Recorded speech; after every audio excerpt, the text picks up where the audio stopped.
Hey, I'm Andy Chanley from 88.5 FM. Welcome into another 88.5 Live at Home. It's our virtual interview and performance show, and today we welcome in the Grahams. Congratulations on the new album. Thanks for joining us today. Thanks. Thank you very much. We're happy to be here. And play music.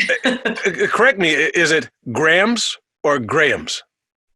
Very good question. It's the latter. It's Graham's. Grahams, Well, okay. It kind of depends who you ask. I mean, we kind of got schooled in our own name when we started traveling, playing abroad. Right. You know? You go to Britain, you're the always- Grahams. We're from Jersey, so we're the Grahams, but abroad we're the Grahams. Yeah, it's amazing. In Australia, they can put 5 syllables into the word you. Thank ye.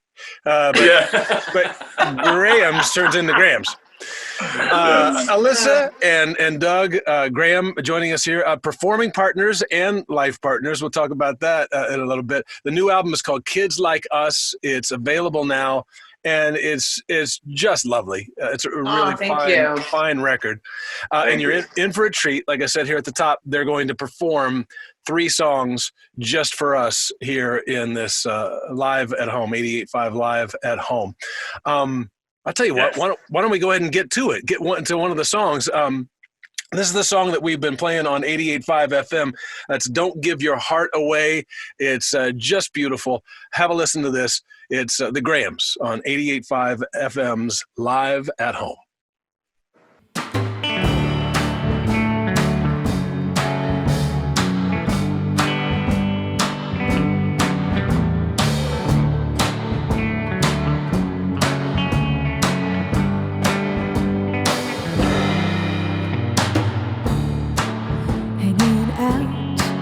In the rain till the sun comes out again, locking step, holding hands while there's no one watching. Some Saturdays linger on like a thunder crash. It's gone, leaving holes in your mind in the shape of light.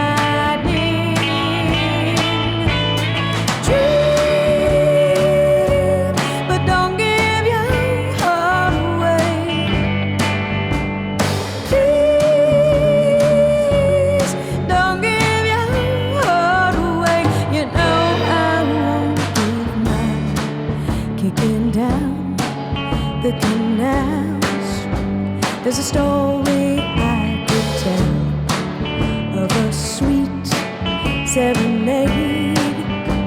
Is it any wonder why you were caught by surprise? You had lightning in your eyes, standing still, hypnotized by the sounds of thunder.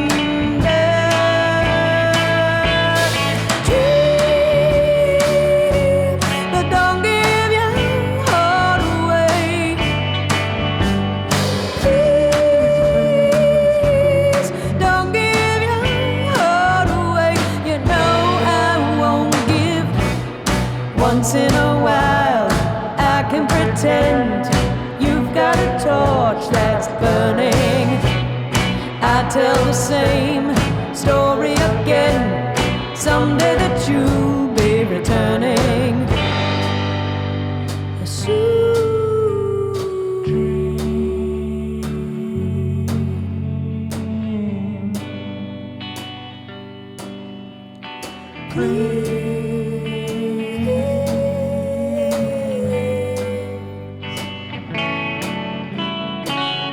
It's another dream.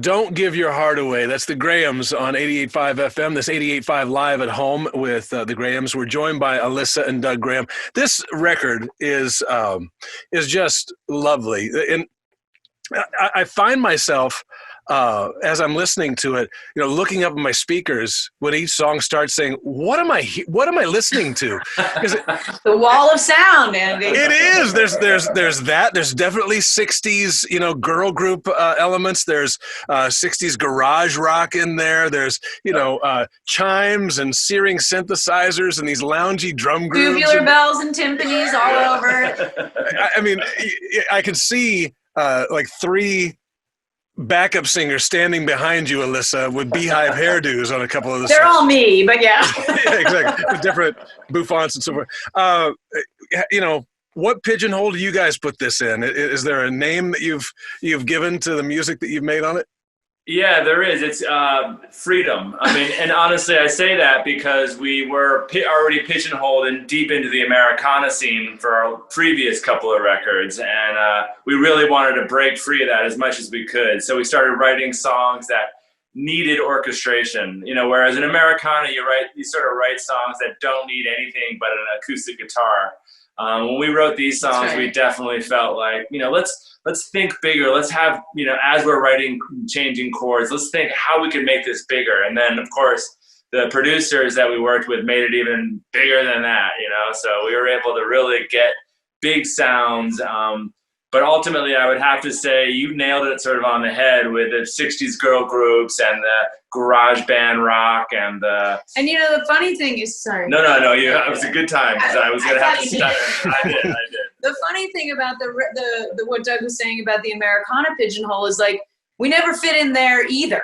We made our last two records and they were just whatever music was coming out of us. And, the Americana Association, it wasn't Americana enough. So, you know what? Everybody's going to try to put you in a box and pigeonhole you. And we just, like most musicians, I think, we just want to play music and continuously grow. And so the journey that we took for this record, which was across the country on a motorcycle, and then working with Richard Swift and Danny Milad, who's an LA guy, this is what came out of that. Yeah. And it is freedom for us. I want to be delicate when I speak about this. It's a heartbreaking story about Richard Swift, who started producing the album. For folks who don't know, Richard Swift was in the Shins. He toured with Black Keys and did records for Nathaniel Rateliff and the Night Sweats, and started working on yours. And then Dan Milad finished the record. But Richard had some substance issues, and it led to bad health.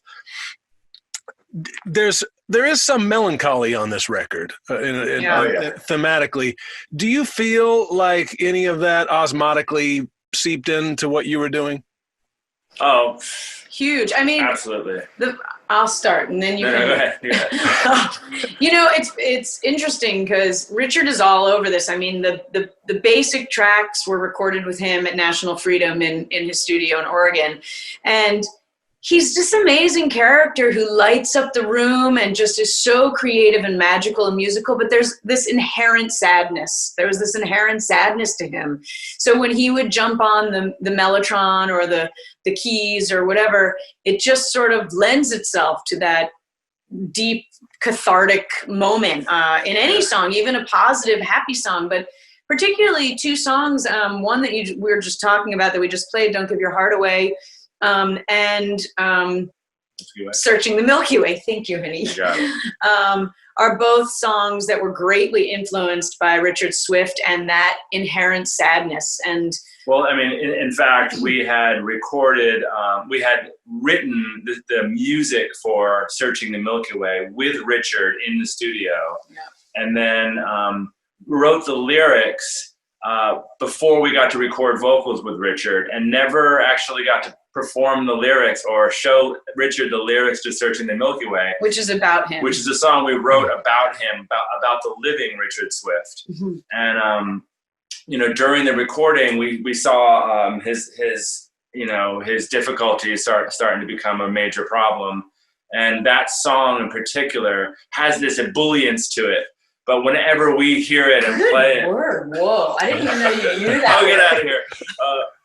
whenever we, we're listening to it or mixing it or playing it, all of us in the studio just had this deep sadness. So there is this sort of, I can't come up with a word for this one, but there's this paradox going on in all the songs of like joy and sadness. And we felt it while we were mixing, while we were recording it. Like Alyssa said, his musical influences always had that melancholy deep into it. So we were always marveling at it, really. Yeah, and when you listen to the record, it's not all just upbeat. There's a shadow to it. There's some dark. Thank you for digging deep like that. Thank you. You're right. It's really evident in the music. Well, I'll tell you what. Let's instead of talking about music, let's have you play some for us. And thank you for getting the whole band together for this. It really means a lot to us and to the people at home. These versions of these songs exclusively for 88.5 FM listeners. We're gonna hear another song off the new album, Kids Like Us. This one is Just What You Deserve. 88.5 Live at Home with the Grahams.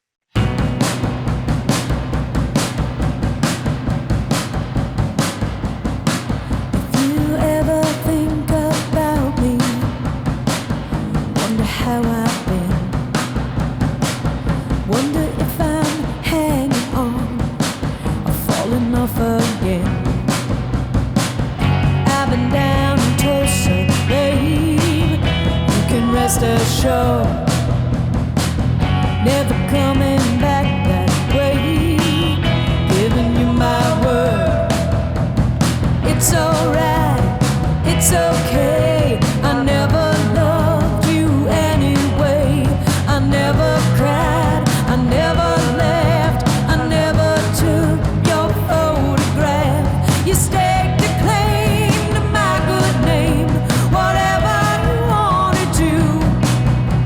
You taught me well, anyone can tell. I stole this song from you.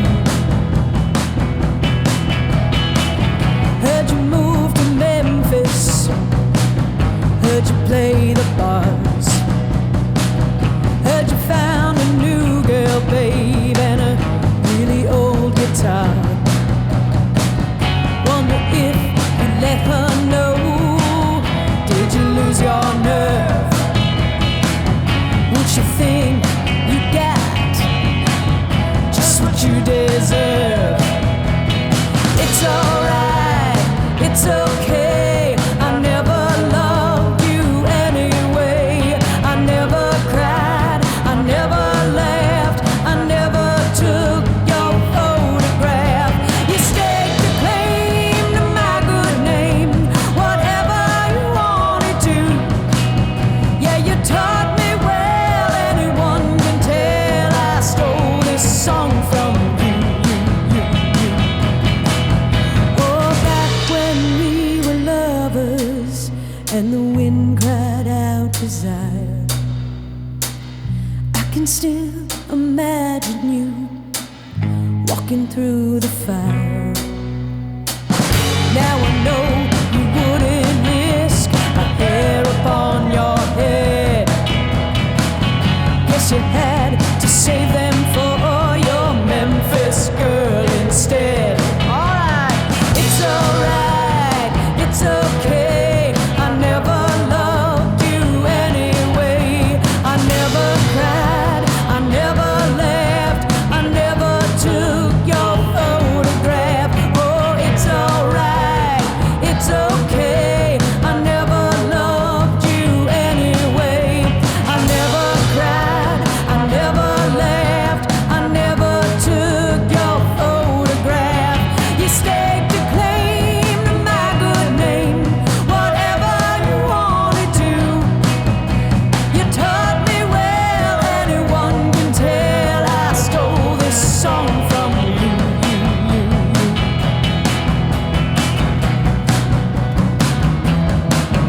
I stole this song from you. I stole this song from you. I stole this song from you. I stole this song from you.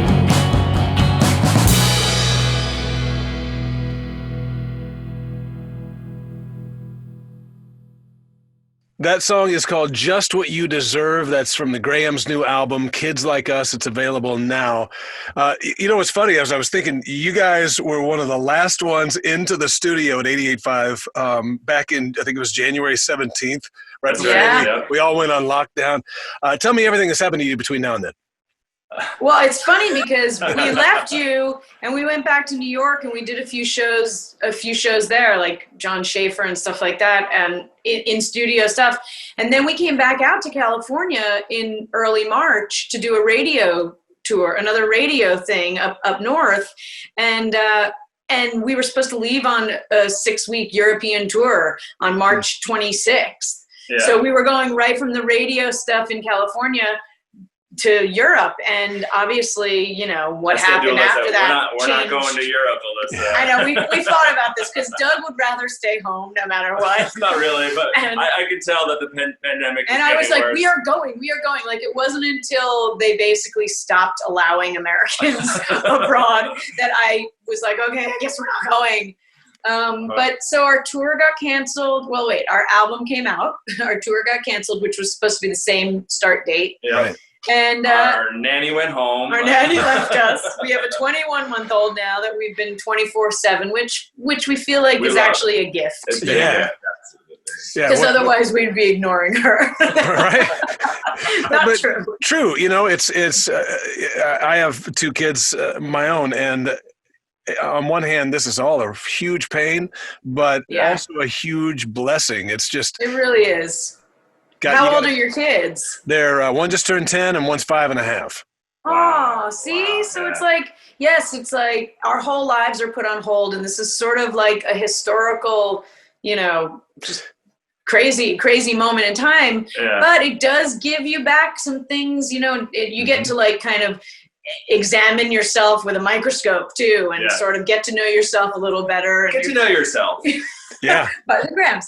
And, you get to know each other really well, don't you? I mean, you're in close proximity. True, you know, Doug and I have spent 24 hours a day together since we were like 10 years old, honestly. Ever since we were friends since we were 10, and since we left our parents' house at 17, we've been living together and spending every waking minute together. But this is different. Yeah. It's different because there are no outlets. It's just us. And then you add a 20-month-old to that, and it's like, crazy town. So if you're in a relationship, way to go. Way to stick with it. You stay with it this long. You might as well just stick it out. Let me ask you a question about that. See, now that's what you want right there. That's a picture of that. Don't worry, we're going to duke it out after this. Well, it's a beautiful thing to see. And all kidding aside, out of curiosity, you just said you grew up, from the age of 10 on around each other. Which did you fall in love with first, music or each other? Great question. Very good question. Definitely music, right? Yeah. Because we were really good friends, and Doug taught me how to harmonize and play the acoustic guitar, and so we started a band together in like high school. He was in a band with my brother in grade school. So we were just friends playing guitars together, and we would sit around my parents' basement playing Neil Young and Bob Dylan and Joni Mitchell and the band and that kind of stuff. The Grateful Dead. We're watching a documentary on them right now. Nice. And I don't know if the music made us fall in love, but the sort of world around music. The love for music made us appreciate our mutual love for music. Yeah, and it also, like, because of music, we went camping a lot and brought our guitars and played around campfires, and that's really romantic. And so we ended up falling in love, second. Yeah. Nice. Well, we got one more song we're going to get out of you. Maybe we'll have you play us out with it. I just have another question or two real quick before we let you get to it. I've read that this album was inspired by a road trip on Route 66, a motorcycle road trip. For folks who don't know, well, I mean, I guess you just know the song, right? Did you see Amarillo and Gallup, New Mexico, and Flagstaff, and Winona, Kingman, all of those? Oh yeah, Kingman loved it. Yeah, all of those places. Many times. All those places. We did the whole route without faltering. So You also, for the first record, you did a tour up the Great River Road, which is for West Coasters, it's like the PCH of the Mississippi. That's right. And then for the second one, you did a train trip across the country. Is it necessary to do a pilgrimage like that? And we wonder why people considered us Americana. The Mississippi, the trains. No, it's a fair question. And the answer is no. You don't need to, but we wanted to write bigger. We're always wanting to be bigger artists than we can imagine. So we're always trying to take it further and think about something that will blow our minds, you know? And so we're always in seek of blowing our minds in a good way. We're always seeking it out. And so, you know, it's always like, you know, not only did we take a train trip, we took every single train in America. You know, not only did we take, go down the Mississippi, we took the entire route. And then lived on a houseboat in the swamp. Did you? Yeah, the Atchafalaya. And then, we never had ridden motorcycles. We didn't have our motorcycle license. So we got our motorcycle license. And then 2 weeks later. And then went across the country. Oh, my God. You know, I think the answer is no. People write spectacular songs from their bedroom or their living room or whatever, but Doug and I, we've always had a sense of adventure, and it's something we love. Besides music, we love adventuring together. We love the unknown, and we love sort of seeing things that, like Doug said, blow our mind that we wouldn't see or hear if we were sitting around in our living room. So we kind of just made a pact to do 3 records that were adventure based, and who knows what the next one will be. It'll just be us in the bathtub or something. Songs. The next one's from having a 2-year-old. That's the biggest adventure of all. It's coming. It's so great to get to know you guys a little bit. Me too. Next time that we do this, I do hope it's in person. Yeah, you're coming out to the station and spending some time with us again there. But congratulations on the album. You should be proud of it. Kids Like Us. It's available now. Alyssa and Doug Graham, thanks for joining us today. Such a pleasure. Thank you so much for playing the music. It's our pleasure, and we're going to have you play us out with the third and final song. So we'll say our goodbyes now. Running Out of Time, fittingly, is the name of the song. In so many ways. 88.5 Live at Home with the Grahams. You folks take care. Thank you very much.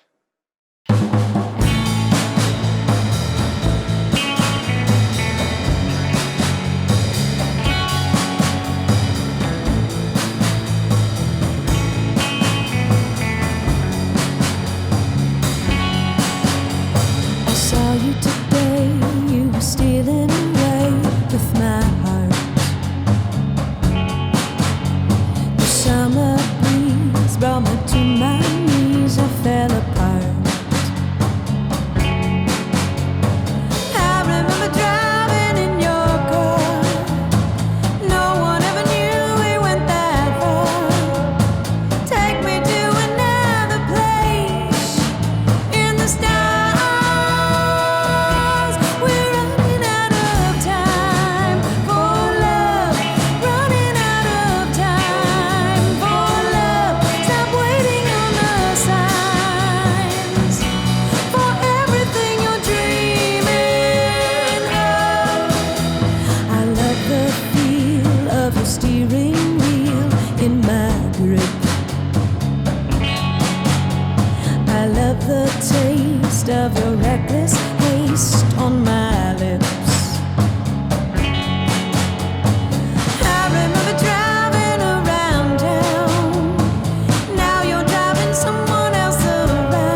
88.5 FM KCSN and KCSN HD1 Northridge, Los Angeles. KSBR and KSBR HD1 Mission Viejo. A service of California State University Northridge and Saddleback College. Member-supported public radio. Streaming on the web at 885fm.org.